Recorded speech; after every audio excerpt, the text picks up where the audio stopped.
You can rely on me, honey. You can combine anything you want. I'll be around. What's up, everyone? Welcome to another episode of the AxPx podcast, The Armchair Philosopher. I'm your host, Sean DeRager. Really want to appreciate all of you for checking out the show, and I've seen the listener numbers kind of bump up a little bit each week, and it's been really fun to watch. More people check out the show. Hope you're getting a lot out of it. I want to try to start a dialogue, more of a dialogue with you who are listening, and the best way to do that would be to go to the AxPx.com, and there's a contact page. Click on contact, and then just drop me an email. I would love to hear your story on wherever you're at in your faith journey, and I would love to have shows where I actually read some of your stories. And then eventually down the road, who knows, maybe I can get one of you on the show, and we can talk about your journey. But I would love more of a dialogue.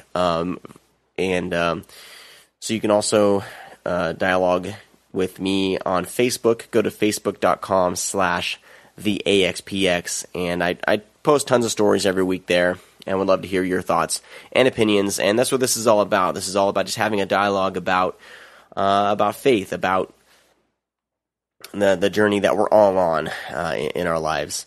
And we're all on a different journey, and that's really why I started this podcast, because no one is on the same path. And so many people have so many different belief systems that they really hold dear. I want to try to expose those and talk about them with the show, and not necessarily have a certain bias to one religion or one worldview. I myself, personally do have a Christian background. I am at a point in my life where I am searching, wanting to hear different opinions and different, just learning different things about the faith that I grew up in. But generally I do hold a lot of Christian perspective, so I try to be as biased as I can, but of course my personal Christian background is definitely going to come into the conversation. This week we're talking about finding faith, and going to be talking to a good friend of mine's pastor on his journey to becoming a pastor, and it should be really interesting conversation. I'm really looking forward to talking with him and kind of balancing out. 2 weeks ago I did a show called Losing Faith and talked to my friend Josiah, who is now an atheist. So this week we'll be talking to someone who found their faith and is a pastor of a church in Iowa, and it should be good. Looking forward to it. And I hope each week to bring something new to the table. I really want to talk more to someone who's had a journey with spirituality with Buddhism or Taoism, or I would someday really hoped to talk to somebody with an Islamic background. Hindu would be great to have someone on the show who has that background. So each week it's just going to be something new. For now, it's probably going to be a lot of Christian-oriented stuff, just because those are the people that I guess surround who are in my little circle of friends are easiest to get a hold of. But as this show grows and more people start listening, I would definitely like to have you contact me about your journey and what you've found and what you hold dear, or what you don't believe. Anyway, just going to be a lot of fun. I'm really excited for the future of the show. And also I do want to, I know that last week I talked about doing a show where me and a couple of friends will play some of our Christian music that we liked as younger. Didn't really work out this week. Like I said, I'm pretty much on baby watch. In the next few weeks, my son will be born, so I'm kind of trying to fit in these shows whenever I can. And we'll see what happens after he's born. I probably will have less time, but we'll see. I'm going to try to keep the show going as long as I can. There may be a couple of weeks where there may be a lapse in shows, but I would definitely try to let everyone know if there is going to be. And but hopefully not. That's the great thing about this type of show, is there's always stuff to talk about and there's always people to talk to. So up next, I'm going to play an interview I had with Pastor Tim Trudeau. He's the pastor of the Grace Community Church in Boone, Iowa. Just want to give you guys a heads up. The interview is audio-wise not up to par how I normally like it, but he was on a phone, and I tried to get rid of some buzz, so it degraded the quality of the call a little bit, but I did get rid of that buzz, so you'll it's a lot better than it was. But pretty interesting conversation, and he's a really good guy. So, but first I'm going to play a song by Dennis and Whitmer. The song is called "Forgiven," off of one of my favorite albums of his. The album is called "Of Joy and Sorrow." You're listening to the AxPx podcast. This is the AxPx podcast. I am, of course, your host, Sean DeRager, and today I have a very special guest. I'm talking to Pastor Tim Trudeau, pastor of the Grace Community Church in Boone, Iowa. Tim, thank you so much for talking with me today. Really appreciate it. Yeah, my pleasure. Now, should I call you Pastor or Tim? Pastor Tim? Is fine. Okay. First of all, I would like to give you a chance to kind of give your testimony. Last week I talked with a friend of mine that, or not last week, 2 weeks ago, who I knew him when he was a kind of charismatic Christian, and through the course of time, and as we separated ways, and I moved out to Oklahoma and then to California here, he through that time became an atheist. So I figured it'd be a great compliment to that show to talk to someone who, someone like you. So you're a pastor, of a church in Boone. If you can just give us, it doesn't have to be brief, just your testimony, how you came to find the Lord, and when you first, I guess, jumped into ministry or decided to go to Bible college. What's your testimony of how you came to find God?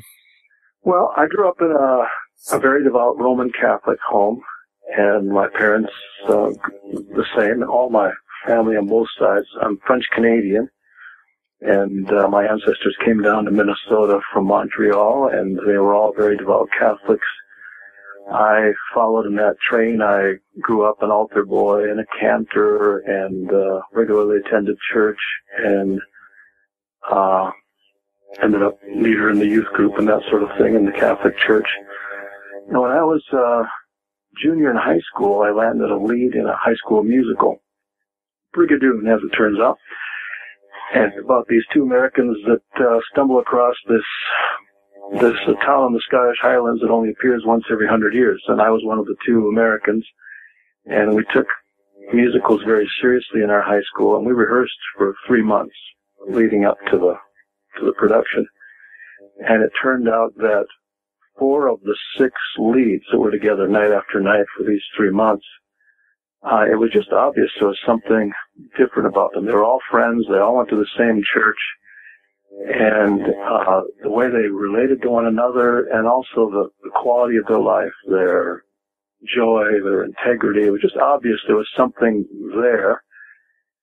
And I got to know one of them quite well, and we started to go out. She was a gal 2 years older than me. I guess I was a sophomore, so she was a senior. And we started to go out, not really dating, but I just had lots of questions, and we would go out for pizza or that kind of thing, and I just started asking her a lot of questions. I'd never read the Bible. I believed in it, I suppose, but we had a great big, coffee table kind of Bible at home, but nobody ever read it. And so she was telling me all kinds of things that confused me. I thought that if I was good enough, I kind of met some sort of ethical standard. There was sort of like a cutoff line, if you are above the line, you go to heaven, and you're below the line, you don't, sort of thing. And she said that wasn't it at all, that Christianity involved a personal relationship with Jesus Christ, and those who had this relationship went to heaven, and those who didn't don't. And that confused me, and I went down to a local book and Bible store downtown in our town in northwestern Minnesota. I bought myself a Bible and started to read, and sure enough, everything she was saying was substantiated. Verses like Ephesians 2:8 and 9, for by grace you are saved through faith, that not of yourselves, it is a gift of God, not of works, lest any man should boast. Wow, that was entirely opposite of what I had thought growing up to that point. Mm-hmm.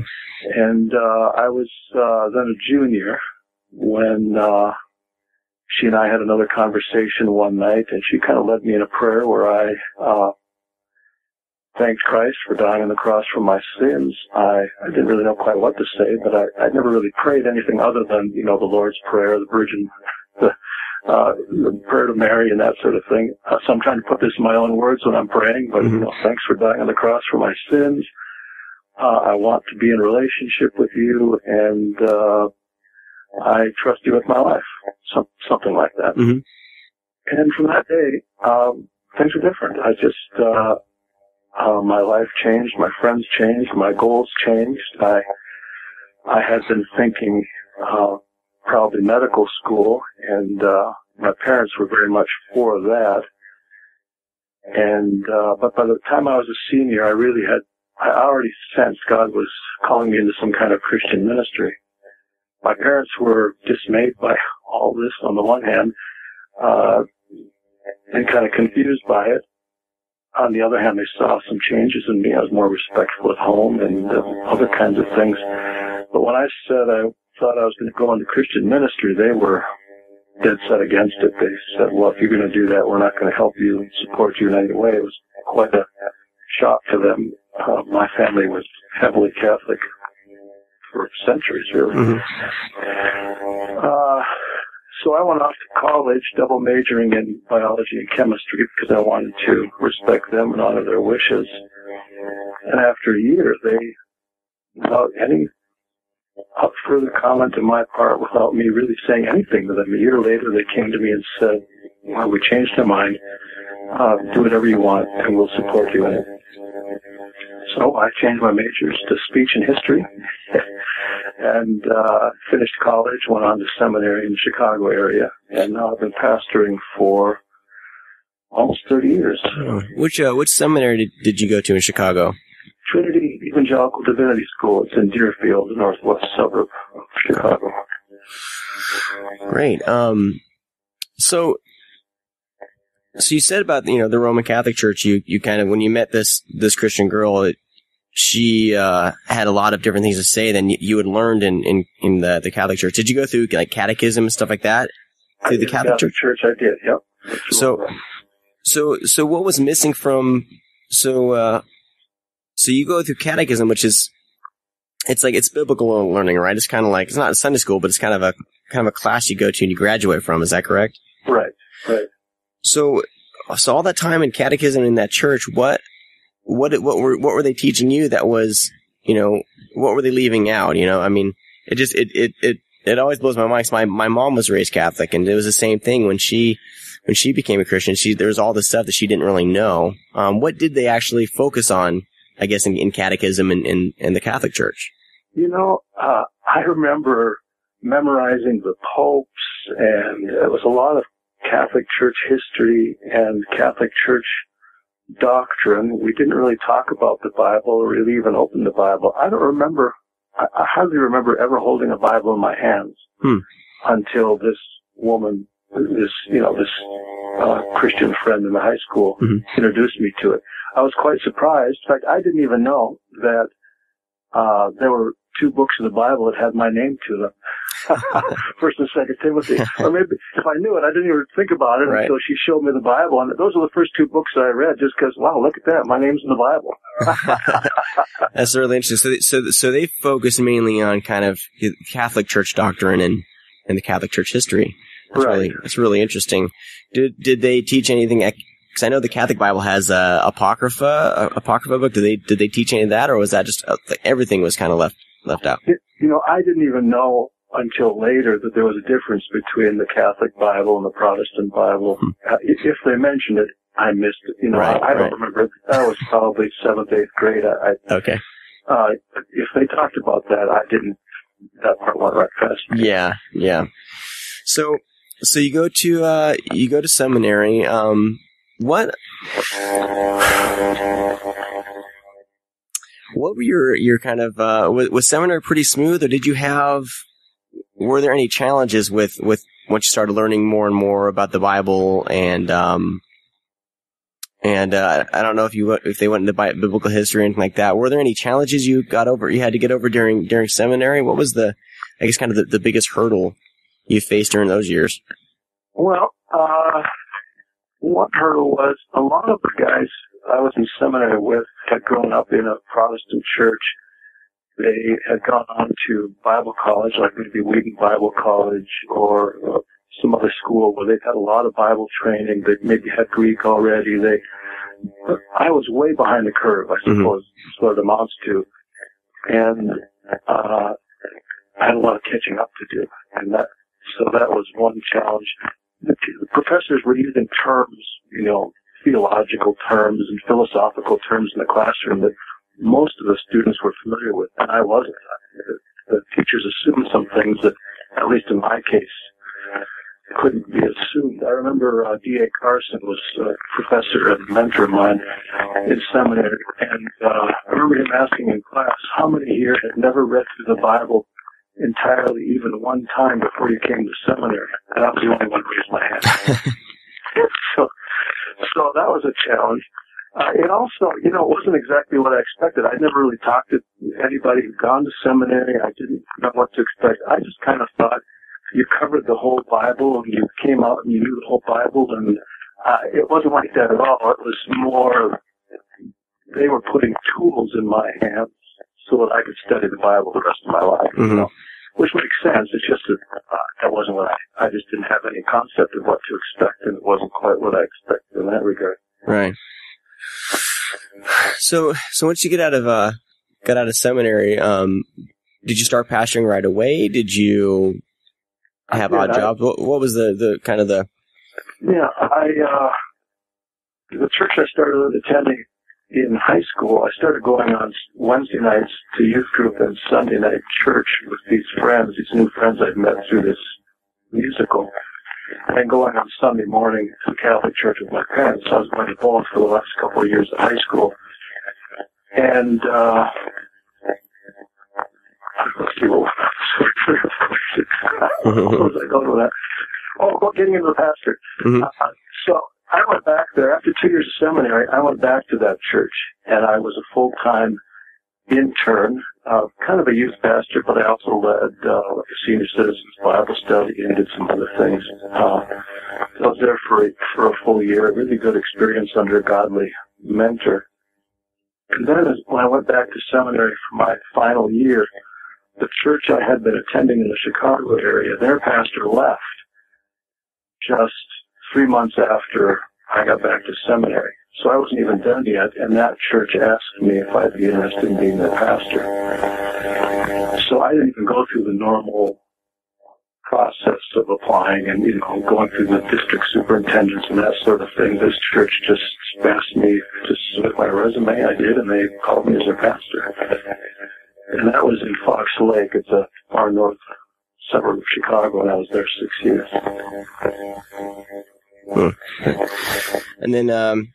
And then eventually, how long have you been at the Grace Community Church in Boone, Iowa? I've been at Grace is a new church. I'm the first and only pastor, so to speak. And I've been with Grace about 11 and a half years. Right. Cool. We're going to take a quick break. I'm going to go to a song, and then we'll come back and we'll chat more about faith. So the song I'm going to play is one of my favorite songs. It's by Dustin Kensrue. The song is called Please Come Home. It's off of the album called Please Come Home.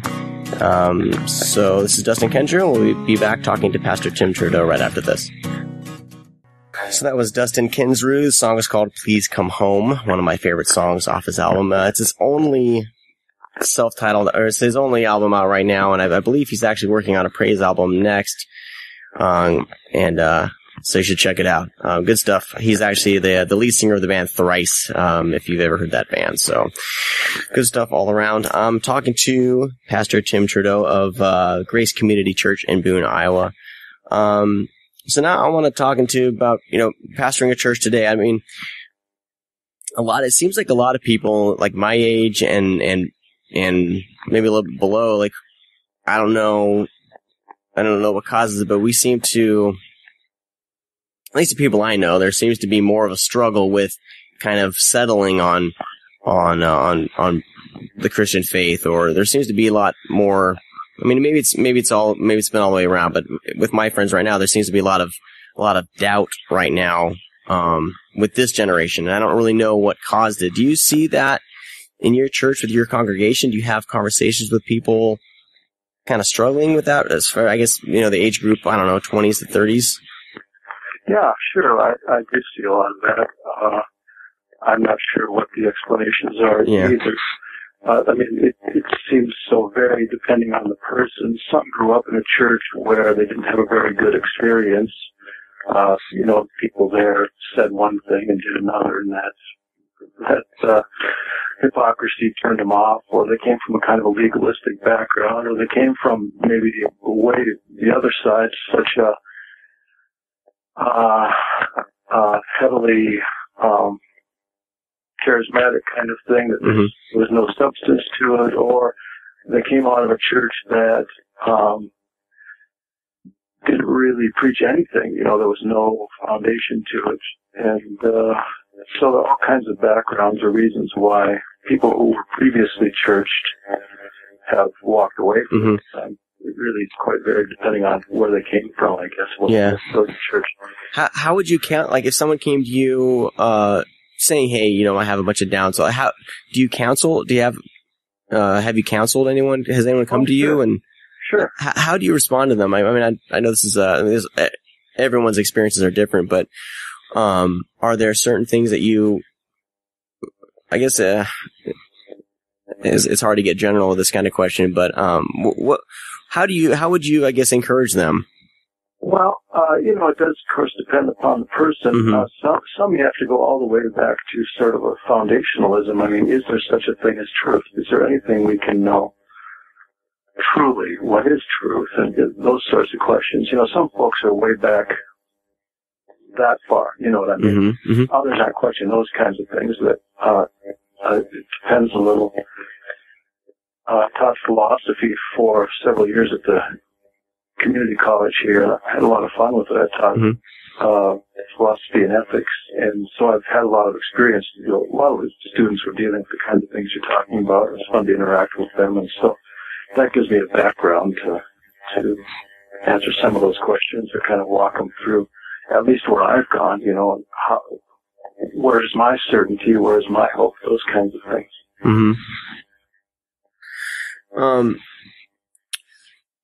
Let's see. So I guess so being a pastor of a church, you do have a lot of people come with things like that. But what would you, like, being a pastor of a church? What would you consider like the hardest part of of being a pastor? What's the one thing that's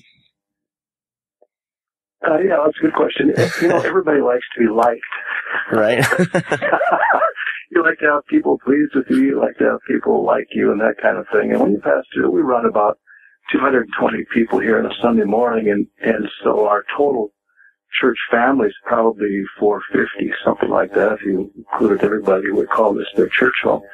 Well, that's a lot of different opinions and ideas and perspectives. And, one of the things I had to learn in the pastorate is I have to be, and say who God would have me to be, and I can't put my finger to the wind and try and please everybody. It's impossible on the one side, and it's a lack of character and integrity on the other. So, I like Paul's words where he says, "By the grace of God, I am who I am." I went through a time where I was getting a lot of criticism in a former church, and I'm asking myself, kind of like going through a carnival of mirrors. If you ever went through one of those things where, you're the tall, skinny person, and you're the short, fat person, and all those kinds of things.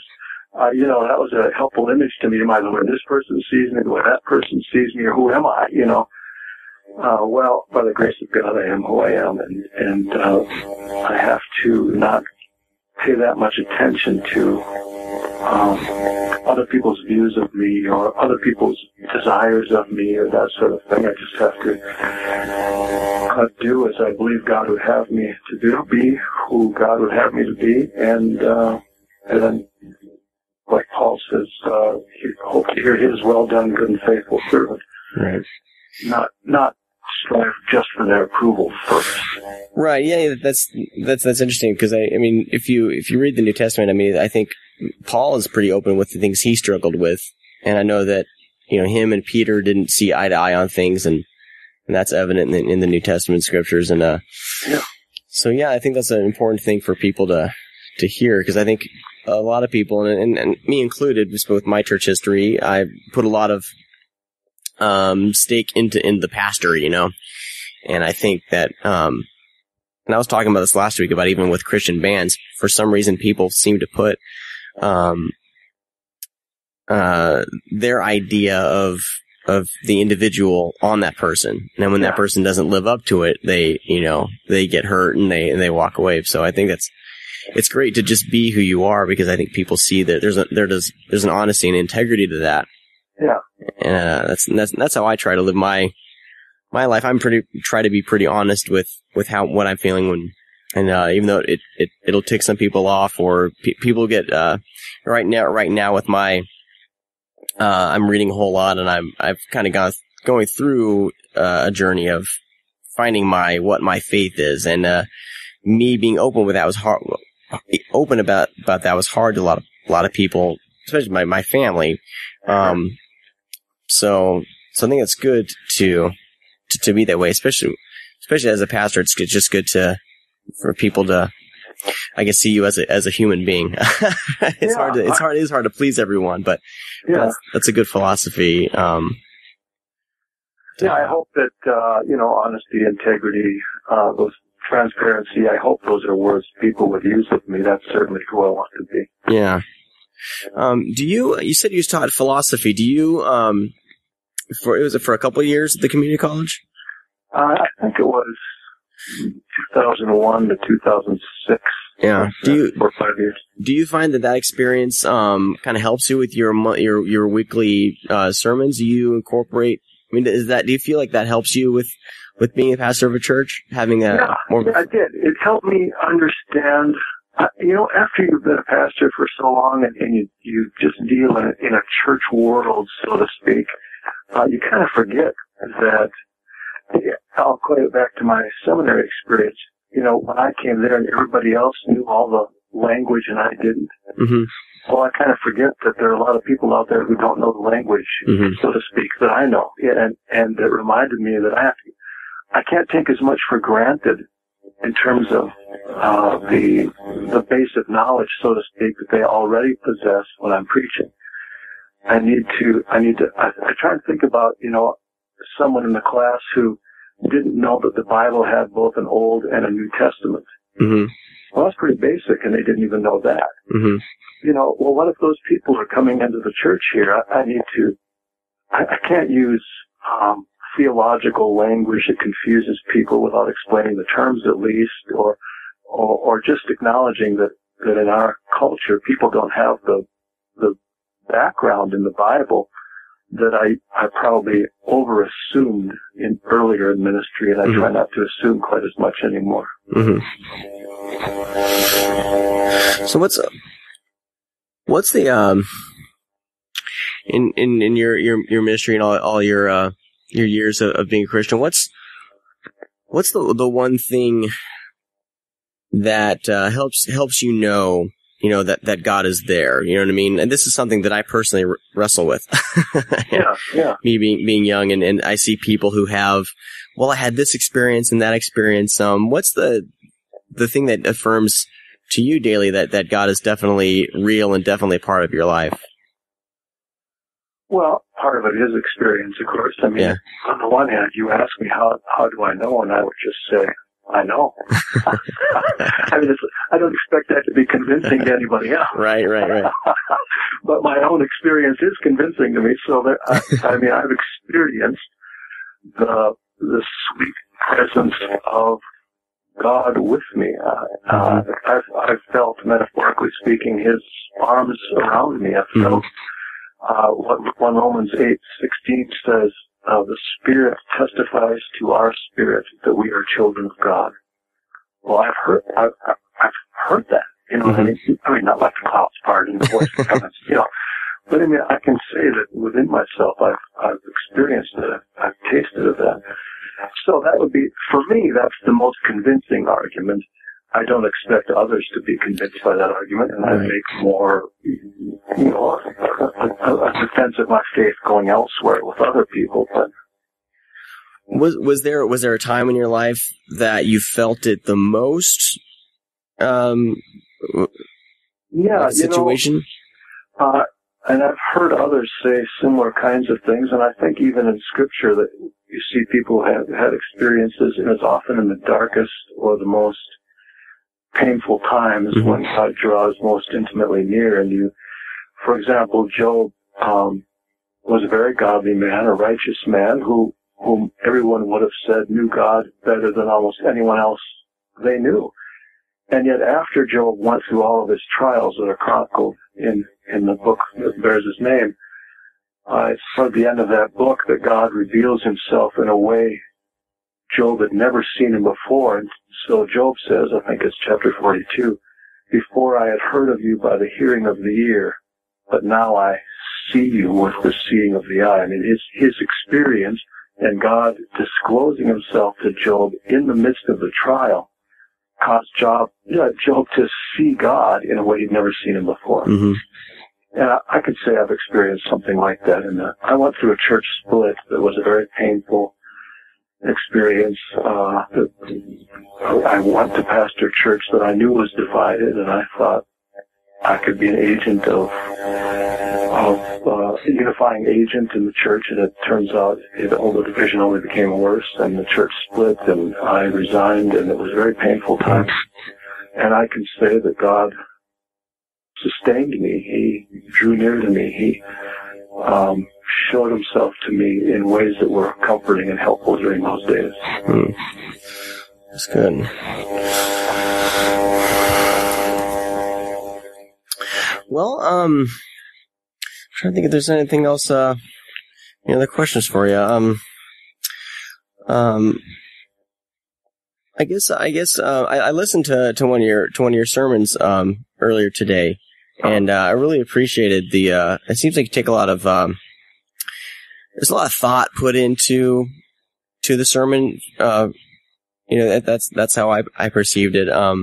It doesn't seem like a lot of off the cuff. I've heard quite a few different pastors in I used to be a church hopper back in Tulsa, so I've heard a lot of different types of pastors. Your sermons seem very well thought out and planned, and I really appreciated that about the sermon. What's your, like, every Sunday, do you have a certain goal that you want to cover, or how do you get to because as a pastor you got to sit up, you got to make sure you fill a half hour to 45 minutes every Sunday, right? With the sermon. What's, do you have a process, or do you feel something that you feel led, like during that week you would like to discuss, or do you do, series? How do you, what's your process with doing a sermon each week? Usually it's a series. Normally I preach through books of the Bible. I just finished Colossians not long ago. Maybe what you heard was a sermon out of that series, I'm not sure. So, started in January, and I started at Colossians 1:1, and I preached all the way through to the end of the book, and my goal is to take a passage, depending on the book I'm preaching. Usually if it's in the New Testament, it may be anywhere from 10, 15, 20 verses, something like that. Old Testament, sometimes I might cover more territory. My goal is simply to say in a clear, orderly, and hopefully relevant and applicable way what I think that text is saying. I'm just trying to open it up to the people, what God is saying to them in that passage. That's my normal process. Occasionally I'll do more of a topical kind of series. Right now I'm doing a series on the assurance of salvation. And I'm still preaching text each week, but it's, from different books of the Bible that all relate to the topic. And so, last week I was in,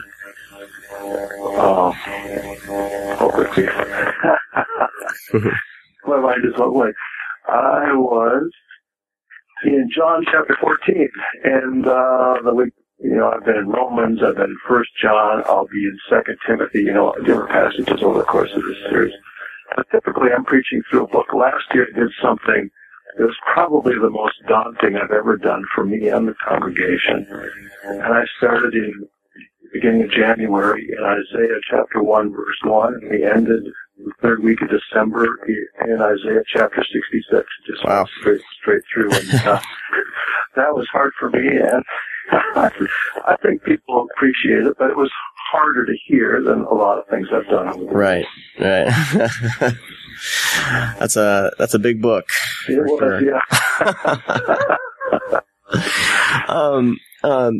I know that there's been in the news in the past few weeks or whatever. There's been little YouTube clips of certain pastors kind of getting involved politically. Do you feel that the church or your church, do you feel that it has a place in politics, or do you kind of keep that out of your of the sermons and stuff like that? What's your idea of the relationship between like politics and your church congregation?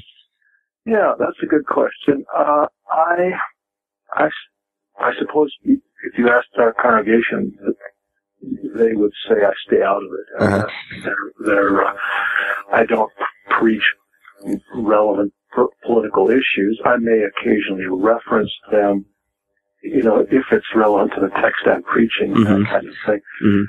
Or may use it as an illustration of some sort. But it's I'm not. I think of Jerry Falwell, for example, moral majority and that sort of thing, especially in the 80s and 90s. Mm-hmm. They were, that the topic was a political topic, and then they'd approach it from the Bible. I don't let the current political winds drive my agenda, but I certainly will mention them along the way mm-hmm. if it's relevant to the text I'm preaching. I did preach a whole series that sort of defines my understanding of the church and the world. And I preach different texts that my thinking is that we need to go out as Christians and live with integrity in our workplaces, our schools, wherever we are. And that's the way the gospel goes forth. And nothing is accomplished by the church becoming one more political action committee trying to shove its agenda down the culture's throat. Right. Yeah. I just don't think that's effective, nor do I think it's what the church is called to do. And too often, at least in the past 20, 30 years, that's what the church has been too much in mm-hmm. culture. I would like to see the church be what Jeremiah 29 describes, where that's during the years that Israel was in captivity in Babylon, an entirely hostile culture to their way of life.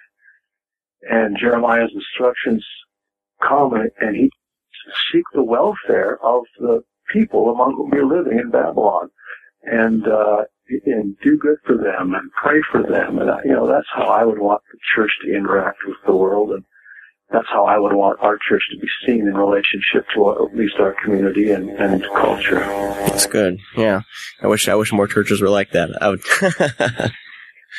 Yeah, this polarizing, this radical left, radical right polarization, there's got to be a civility to our public discourse, a recognition of the pluralistic nature of our society, and that seems to be lacking. Mm-hmm. Yeah, I always feel like, I still identify myself as a Christian. I may be a searching Christian, but I identify myself as a Christian. I always feel like I'm apologizing for other Christians when I'm talking to my unbelieving friends and others with different worldviews. I always feel like if I say that I'm a Christian, they're going to identify me with that crazy, North Carolina pastor that was just on the news or something, so. Right. Say, John, I hear my phone beeping. I think my battery is okay. Yeah. Yeah. Tim, I really want to appreciate you talking with me, about your life and your church and everything. I think we got some good stuff here. Good. So, I'm going to send people to graceccboone.com. They can hear your sermons on there. Right. And, if you're ever in Boone, Iowa, stop by. Great. Thanks, John. All right, Tim. I'm sure I'll be in touch with you and, in the future. And, thanks again. I really appreciate the time you spent with me today. Yeah, glad to. Thanks. All right. Have yourself a great day. Thank you. All right. Bye.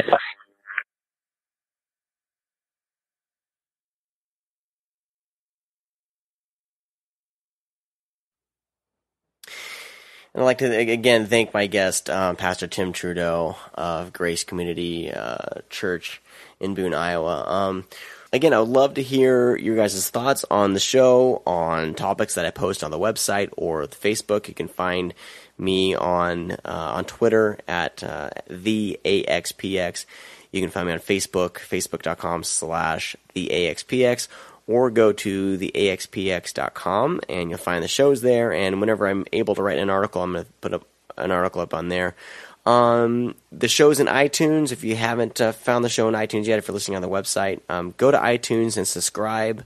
If you can, it would really help to get more subscribers on iTunes. And then if you can, I would love it if you can, in iTunes, leave a review, a star review on there, and leave your thoughts on the show, hopefully positive. Because I guess the more comments or more reviews and listeners and through iTunes, you kind of go up in the rankings. I don't, having this show is really not about me getting up in any rankings. But anyway, it would be great if you guys can throw your thoughts up on there. So I'll have a lot of great things. I wish I had the shows planned out enough so I can let you know what's coming up next week. But like I said, my wife's going to be having a baby soon, and kind of seat in my pants. I know that hopefully, the idea that I have is to talk to a guy who runs a ministry called Antioch. There's one in Temecula, California here. There's an Antioch, and I think in LA. What they do every Sunday night at a church here nearby, they've been having like debates. They've been having people come in, like an atheist come in, or more philosophy. Like they would have debates. I know that right now they're doing a series on I believe the historical Jesus and was Jesus real, and I'm hoping to go this Sunday night. So I'm hoping to talk to one of the guys who helps run that ministry. Really cool what they're doing, and especially with my faith journey right now, something I really appreciate and hope to get out there and hear. Hearing both sides of the story and both sides of the conversation is really awesome, and I appreciate that. So, so tune in next week. Hopefully, I'll have that show for you. And I guess have a great week, everybody. Thanks for tuning into the show.